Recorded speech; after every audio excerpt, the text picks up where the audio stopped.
पानी लगे भाषा कथी बोले मौगी है या मैं छौड़ी छे त कथी कहली ना तू बोले छै सुन पानी तू कहाँ ले जा कहाँ पानी मालिक देखी तोरा मालिक के महारानी जी के चढ़ा अरे कैसे हमारे मालिक घोड़ा पर सवार है अब प्यास लग रही है तारा मालिक के प्यास लग तो डोल बन लेके था बैठ लेते अब तू जब भी 1 लाख पानी लेके जाबो तोरा मुंह कान हरा दे तोरा उठी छोड़ा देबो हां तो बाकी बात है आगे आगे हे भौजी हे मारते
भूखल प्यासल बैठे तो भूखल के खाना दे है अच्छा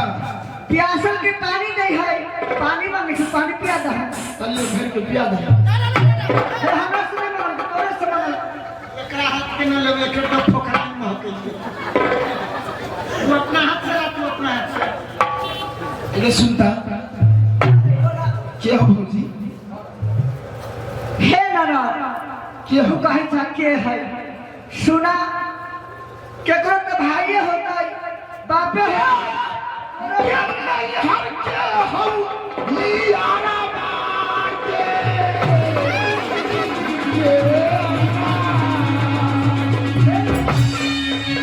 नहीं हर के यारा नामे सोना बतिया ये ससुरा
तोहरा नहीं हर क्या घटा रहा की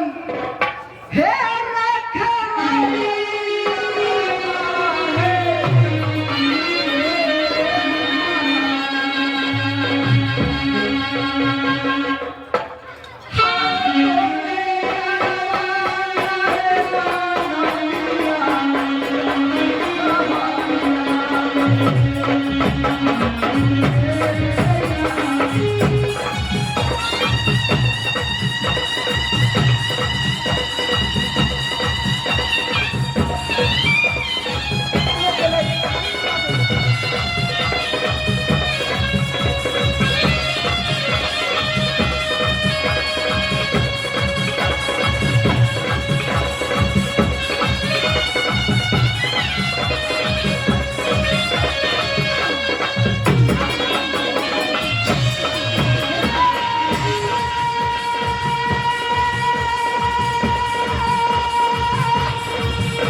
तो सब अपने में दुनू कचरा टुकड़ी करे छा। हाँ हाँ मैं ये खड़िया छी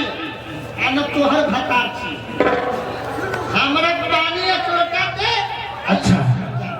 ठीक है तू पानी ले ले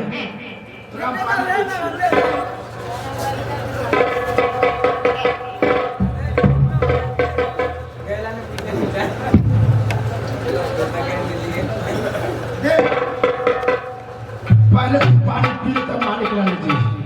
कि हम